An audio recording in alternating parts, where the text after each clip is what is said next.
Hi అండి. Welcome back to Assi cooks. BP, షుగర్‌ని కంట్రోల్‌లో ఉంచి, ఆడవారిలో వచ్చే నెలసరి సమస్యలను తగ్గించి, ఎన్నో ఔషధ గుణాలు ఉన్న అరటి పువ్వుతో కూరని ఏ విధంగా తయారు చేయాలో తెలుసుకుందామండి. ఈ అరటి పువ్వు దొరికితే మాత్రం తప్పకుండా ఒకసారి ట్రై చేసి చూడండి. ఆరోగ్యానికి చాలా మంచిది. ముందుగా అరటి పువ్వుని క్లీన్ చేసుకుందామండి. ఇలా క్లీన్ చేసేటప్పుడు ముందుగా చేతులకి నూనెని రాసుకోండి. అరటి పువ్వులో జిగురు ఉంటుంది కదా, అందుకని మనం నూనె రాసుకోవాలండి. ఇప్పుడు ఈ పైన ఉన్న లేయర్ని తీసేసుకొని ఈ వైట్ కలర్లో కనిపిస్తున్న ఈ పువ్వుల్ని మనం తీసి పక్కన పెట్టుకోవాలి. ఇలా ప్రతి లేయర్ తీస్తూ ఉంటే ఇలా పువ్వులు వస్తూ ఉంటాయండి. ఈ పువ్వుల్ని మనం ఇలా పక్కన పెట్టుకుని ఈ పువ్వు లోపల ఒక కాడ ఉంటుందండి. ఆ కాడ మనకు చేదుగా ఉంటుంది, దాన్ని తీసేసుకోవాలి. ఇలా పొడవుగా ఉన్న కాడను తీసేసుకోవాలండి. ఇక్కడ నేను తీస్తున్నాను చూడండి, ఈ రేకును తీసేసుకోవాలి. అలాగే ఈ పుల్ల లాంటి కాడను కూడా తీసి పక్కన పెట్టుకోవాలి. చూడండి, ఇవన్నీ కాడలండి. ఇలాంటి కాడలు తీసేసి అవి పాడేయాలి, ఎందుకంటే ఇవి చేదుగా ఉంటాయి. ఇవి నేను చూపిస్తున్నవి, వాటిని మనం వేయించుకుని తినొచ్చండి. ఈ డొప్పల్ని పప్పుచారులో అవి నంచుకోవచ్చు. కరకరలాడుతూ చాలా బాగుంటాయి. ఈ పువ్వుతో ఇప్పుడు కూరను తయారు చేస్తాము. ఈ మొగ్గను కూడా మనం కూరలో వాడుకోవచ్చండి.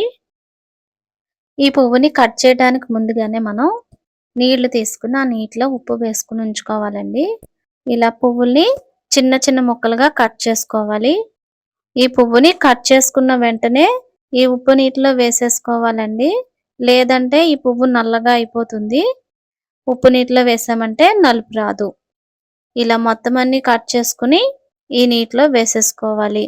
మనం చివర్లో మొగ్గ తీసాం కదండి, దానిని కూడా కట్ చేసేసుకుని ఈ ఉప్పు నీటిలో వేసేసుకోవాలి. ఈ పువ్వుని నీటిలో 2-3 సార్లు శుభ్రంగా కడగాలండి.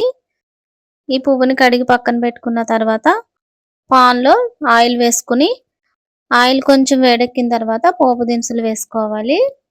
ఆవాలు, శనగపప్పు, మినపప్పు, జీలకర్ర ఇవి కాస్త వేగిన తర్వాత 5-6 వెల్లుల్లి రెమ్మల్ని కచ్చబచ్చ దంచుకుని వేసుకోండి. 2 ఎండుమిరపకాయలు, 2 రెమ్మల కరివేపాకు వేసి కాస్త దోరగా వేయించండి. ఇప్పుడు ఒక చిన్న సైజు ఉల్లిపాయని సన్నగా కట్ చేసుకుని వేసుకోండి. 2 పచ్చిమిరపకాయలను కూడా సన్నగా కట్ చేసుకుని వేసుకోండి. ఈ కూరలో మనం కారం వేయం కాబట్టి మీరు తినే టేస్ట్ని బట్టి ఈ కారాన్ని అడ్జస్ట్ చేసుకోండి. ఒక పావు స్పూన్ పసుపును కూడా వేసి దోరగా వేయించుకోండి. పోపు అంతా ఈ విధంగా వేగిన తర్వాత మనం కట్ చేసి పెట్టుకున్న అరటి పువ్వును కూడా వేసి కాసేపు వేగనివ్వాలి. ఈ కూరలో మనం నీళ్లు వేయనవసరం లేదండి. ఈ ఆయిల్లోనే ఈ కూర అంతా మగ్గిపోతుంది. ఈ కూరకు సరిపడా ఉప్పును కూడా వేసుకుని బాగా కలిసిన తర్వాత మూత పెట్టి ఈ కూరని మగ్గనివ్వాలి. మధ్య మధ్యలో మూత తీసి అడుగు పట్టకుండా కలుపుకుంటూ ఉండండి. ఈ కూర అంతా మగ్గిన తర్వాత చివర్లో కాస్త నిమ్మరసాన్ని వేసుకుని స్టవ్ ఆఫ్ చేసుకుంటే సరిపోతుందండి. ఈ నిమ్మరసం అనేది మీ ఆప్షనల్, కావాలంటే వేసుకోవచ్చు, లేదంటే స్కిప్ చేసేయచ్చు. నిమ్మరసం వేసుకుంటే కొంచెం పుల్ల పుల్లగా ఉంటుంది. అంతేనండి, చాలా సింపుల్గా ఎన్నో ఆరోగ్య ప్రయోజనాలు కలిగిన అరటి పువ్వు కూర తయారైందండి. ఇక్కడ మీకు నేను చూపిస్తున్నాను చూడండి. ఈ వేపుడు అరటి పువ్వు డప్పలకు చూపించాను చూడండి, మీకు చిన్న చిన్నగాని వాటిని ఉప్పు కారం వేసి వేయిస్తే ఇలా ఉంటాయి. కరకరలాడుతూ చాలా బాగుంటాయండి. ఇలా వేడి వేడి అన్నంలో ఈ కూరని వేసుకుని తింటే చాలా రుచిగా ఉంటుందండి. ఒకసారి మీరు తప్పకుండా ట్రై చేసి ఎలా వచ్చిందో కామెంట్ చేయండి. వీడియో నచ్చితే లైక్ చేసి మీ ఫ్రెండ్స్కి, రిలేటివ్స్కి షేర్ చేసి ఇలాంటి మంచి మంచి రెసిపీస్ కోసం మా ఛానల్ని సబ్స్క్రైబ్ చేసుకోండి.